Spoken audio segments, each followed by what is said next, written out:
I like Trout Lake because there's no cabins on there. You're truly in the wilderness. For Dave Wallin, traveling into the Boundary Waters Canoe Area Wilderness has been a part of life for decades. I can go back to when I was about 10 years old, and I used to go out there with my grandfather and trout fish and fish for walleyes for many, many years. So now, he makes a point to bring his grandchildren along to pass on the tradition. On this trip, he has 16-year-old Skylar Widseth, who has been going in with his grandfather since he was 10. We try to make a trip in there at least once every year, if not twice. Their destination is Trout Lake, a special lake in the BWCAW that is on the north side of Lake Vermilion.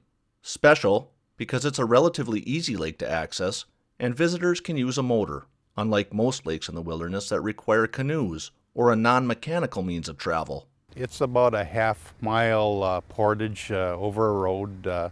They use a four-wheeler with a boat trailer, and you drive up in the boat trailer and they drive you across and drop you off on the other side. On the other side, the pair look for smallmouth bass. Pulling up on a shallow 12-foot reef, they find them. Every time we go in there, we always limit on bass. Grandpa knows where to find the fish. I've never been skunked yet, and always come out with a limit. And today was no exception. With their limits in tow, it was time to head back to civilization. The motor use permit required to access Trout Lake was good for the day. While overnight permits are available, theirs required an exit before the portage closed. I had a great time, and come again.